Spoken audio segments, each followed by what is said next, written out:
हमारी दुनिया बहुत सी रहस्यों से भरी पड़ी है और बहुत सी रहस्यों को तो सुलझा लिया जाता है, लेकिन बहुत से रहस्य ऐसे भी होते हैं जो हमेशा के लिए रहस्य ही बनकर रह जाते हैं।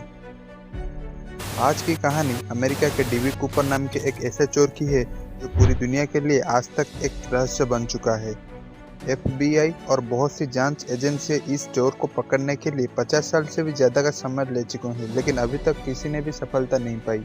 तो आज की इस वीडियो में हम बात करेंगे एक ऐसी चोरी के बारे में जो अभी तक रहस्य से घिरा हुआ है। तो बिना कुछ देर किए चलिए वीडियो शुरू करते हैं।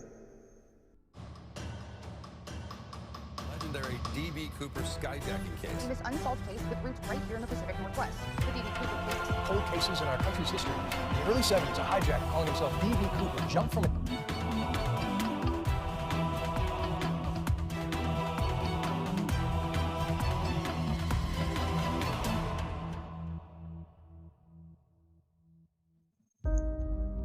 ये घटना 26 नवंबर 1971 की है, जब डैन कूपर नाम का एक व्यक्ति काला सूट पहनकर और काला बैग लेकर एक जेंटलमैन की तरह अमेरिका के पोर्टलैंड एयरपोर्ट पर पहुंचता है और टिकट काउंटर से बोइंग 727 प्लेन में अपने लिए $20 में पोर्टलैंड से सिएटल की तरफ टिकट बुक करता है।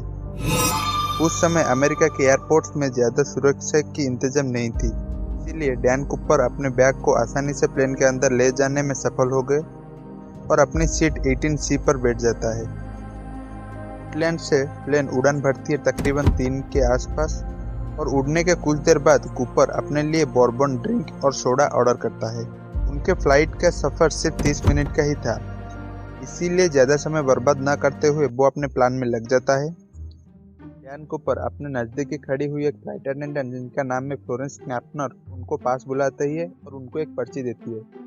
पहले फ्लाइट अटेंडेंट को लगता है कि कूपर उसके साथ फ्लर्ट कर रहा है, इसलिए वह उसे अपनी पर्स में डालती है, लेकिन फिर कूपर उसकी तरफ झुककर धीरे से उसे वो पर्ची पढ़ने के लिए कहता है। पर्ची में लिखा था कि उसके पास बैग में बॉम्ब है। अटेंडेंट को उसके पास बैठने को कहा गया था। इसके बाद अटेंडेंट घबरा कर उसके पास बैठ जाती है और कूपर को बम दिखाने को कहती है। कूपर अपना बैग थोड़ा सा खोलकर उसे बम दिखाता है और अपनी मांग उसके सामने रखता है कि उसे $2 लाख और 4 पैराशूट चाहिए, नहीं तो वो प्लेन को बम से उड़ा देगा। अगर उसकी मांग मान ली जाती है तो सभी यात्रियों को सुरक्षित जाने देगा।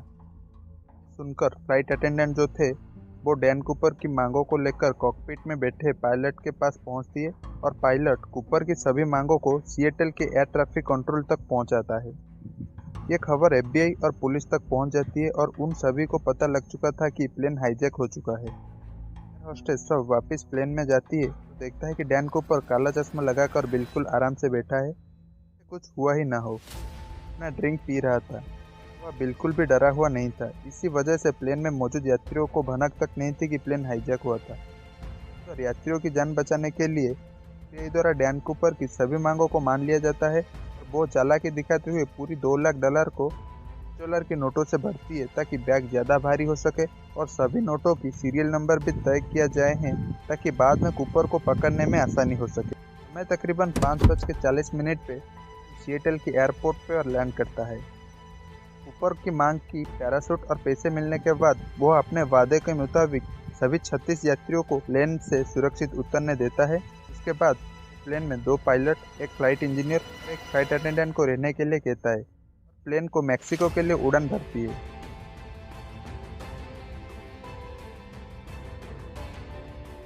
एफबीआई चालाकी से 2 अमेरिकी जासूसियों को उनके जहाज के पीछे लगा देती है।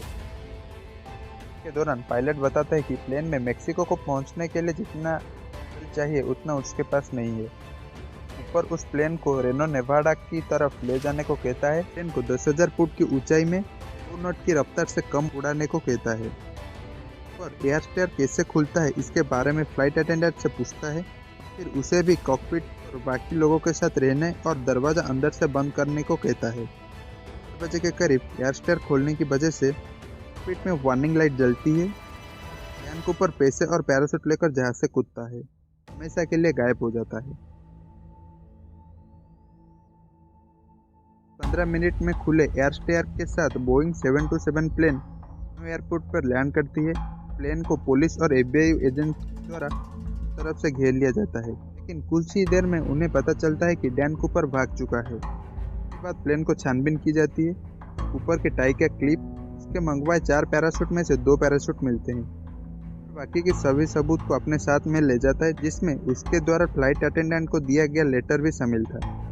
को पकड़ने के लिए FBI द्वारा नोरजैक नाम से इन्वेस्टिगेशन शुरू की जाती है। तो देखे गए लोगों के द्वारा कूपर का स्केच तैयार किया जाता है। किए गए इलाकों के बहुत से किलोमीटर तक जंगल और नदियों में कई महीनों तक खोज चलती है। बहुत से घरों की छानबीन की जाती है, लेकिन कूपर और उसके पैराशूट का कोई पता नहीं चलता। कुछ ही दिनों में डैन कूपर पूरी मीडिया में छा जाता है, लेकिन एक न्यूज़पेपर ने गलती से डैन कूपर के नाम DB कूपर लिख दिया था। लोगों को ये नाम ज़्यादा पसंद आने लगा। इस तरफ से उसकी एक न्यूज़पेपर की गलती के कारण डैन कूपर का नाम चेंज होकर DB कूपर रख दिया। वो हर जगह इसी नाम से फेमस हो गया।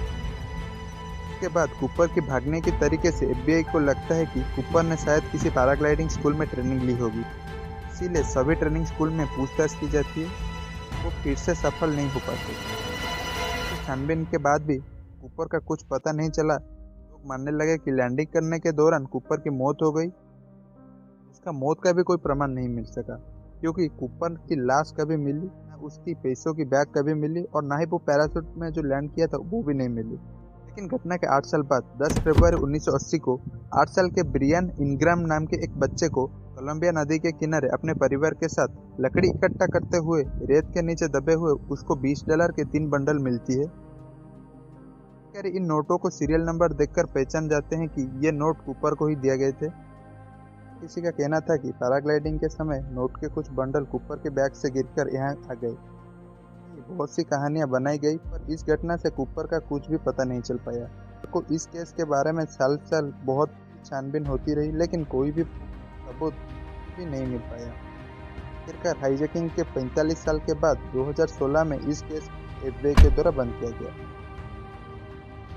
कूपर कौन था, कहाँ चला गया था, ये तो कभी भी पता नहीं चल पाया, लेकिन वह दुनिया के इतिहास के सबसे शातिर चोरों में से एक बन गया। चोर होते हुए भी अमेरिका में बहुत फेमस हो गया।